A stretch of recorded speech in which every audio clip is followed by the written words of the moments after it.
سب سے پہلے بسم اللہ الرحمن الرحیم پڑھ لیں اور پاکی کی نیت کر لیں کہ میں پاک ہونے کے لیے یا نماز کے قابل ہونے کے لیے وضو کر رہا ہوں. اس کے بعد اپنے دونوں ہاتھوں کو سب سے پہلے پونچھوں سمیت دھوئیں گے. یہ سنت کریمہ ہے. اس کے بعد اپنے سیدھے ہاتھ سے کلی کریں اور مسواک کریں گے. اس کے بعد ناک میں پانی چڑھانا، یعنی پہلے آپ نے کلی ایک دفعہ کر لی، مسواک کر لی، پھر 2 مرتبہ مزید کلی کریں تو 3 مرتبہ کلی کرنا سنت کریمہ ہے. اور ساتھ ساتھ اس کے غرغرہ بھی کر لیں. پھر ناک میں پانی چڑھائیں گے. اس کا طریقہ یہ ہوتا ہے کہ سیدھے ہاتھ میں پانی لے لیں اور اس کو سونگیں کہ ناک کی نرم ہڈی تک پہنچ جائے. اور اس کے بعد ناک کی صفائی وغیرہ کرنا بھی سنت مبارکہ مستحب ہے. اچھا مفتی صاحب ذرا سا قطع کلام ہوتا ہے، جو ناک میں پانی چڑھانے کا آپ نے معاملہ بتایا، عموماً لوگ کرتے یہ ہیں کہ پانی ہاتھ میں لے کے اس طرح سے جو ہے وہ ناک میں ڈال لیا کرتے ہیں، اور یہ جو چھوٹی جو انگلی ہے اس کو جو ہے باقاعدہ اس سے خلال کر لیا کر لیں. تو کیا یہ طریقہ کار صحیح ہے؟ ہاں صحیح ہے، لیکن یہ صرف اس طرح ناک میں لگا کے چھوڑ دینا یہ مناسب نہیں ہوتا. یہاں پہ لفظ استعمال ہوا ہے استنشاق. استنشاق کا مطلب ہوتا ہے کہ سانس کے ذریعے ناک میں کسی شے کو اوپر چڑھانا.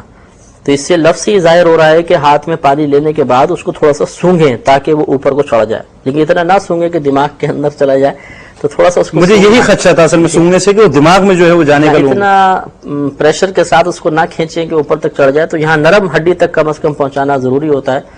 ضرور سے مراد ہے کہ سنت تب پوری ہوگی. اور اس کے یہ جیسے آپ نے ارشاد فرمایا کہ الٹے ہاتھ کی چھوٹی انگلی سے پھر ناک کی صفائی کریں. اگر ناک میں کچھ نہیں بھی ہے تب بھی خلال کرنا، ناک میں ڈالنا یہ مستحب ہوتا ہے. اس کے بعد چہرہ دھونے کی باری آتی ہے تو سب سے پہلے چہرے کی مقدار یہ ذہن میں رکھنی چاہیے کہ جہاں یہ عادتاً بال جمتے ہیں یہاں سے لے کر یہ جو تھوڑی کا بالکل نیچے حصہ ہے، ایک تو یہ گردن سے یہاں تک کا حصہ ہے، گردن تک نہیں، صرف یہ جہاں دانت جمتے ہیں اوپر والے اس کا یہ حصہ، اور ایک کان کے لو سے دوسری کان کے لو تک، یہ پورا ہمارا چہرہ ہے. اور جیسے ابھی اس پر ہماری گفتگو ہوئی ہے کہ چہرے کا دھونا فرض ہے، لہذا پورے چہرے پر پانی بہایا جائے گا. اگر کسی مقام کا مسح ہوا تو ہمارا چہرہ دھلنا نہیں کہلائے گا. اب ہوتا یہ ہے کہ عوام الناس پانی لیتی ہے اور اس کو یہاں پہ لا کے آنکھوں کے پاس چھوڑتے ہیں تو پانی نیچے چلا جاتا ہے، حالانکہ چہرے کی مقدار بال جمنے کی جگہ سے تھی.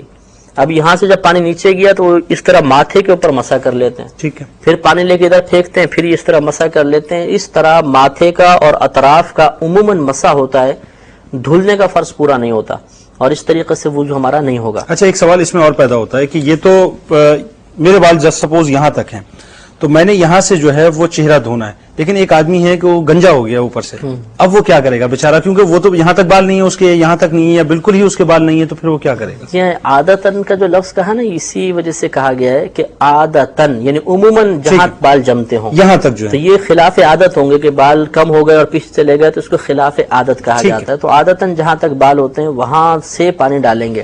اب طریقہ یہ ہوتا ہے کہ دونوں ہاتھوں میں اس طرح پانی لینے کے بعد ذرا چہرہ جھکائیں اور ہاتھوں کو اوپر تک لا کے یہاں سے چھوڑیں. اچھا تو یہ بالوں کے یہاں سے بہتا ہوا آئے گا تو یہ تمام حصہ ہمارا دھل جائے گا.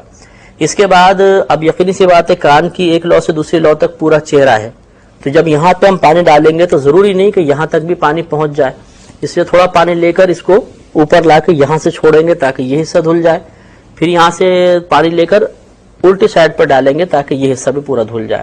تو آپ نے غور کیا ہوگا کہ ہم نے 3 مرتبہ پانی ڈالا تو پورا چہرہ 1 مرتبہ دھلا ہے.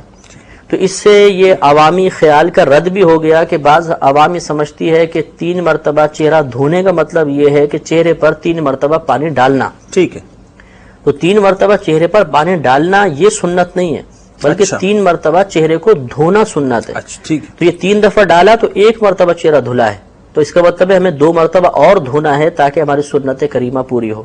لہٰذا آپ دوبارہ پانی ڈالیں گے اسی ترتیب کے ساتھ اور پھر تیسری مرتبہ پانی ڈالیں گے، تب 3 مرتبہ مکمل چہرہ دھل کر سنت کریمہ ہماری پوری. اور اگر اس ترتیب کا کوئی خیال نہیں رکھتا تو مطلب اس ترتیب کا نہیں رکھتا اور 1 مرتبہ کم از کم چاروں طرف پانی ڈال لیتا ہے تو 1 مرتبہ چہرہ دھلے گا، یعنی صرف فرض پورا ہوگا، سنت ترک ہو جائے گی.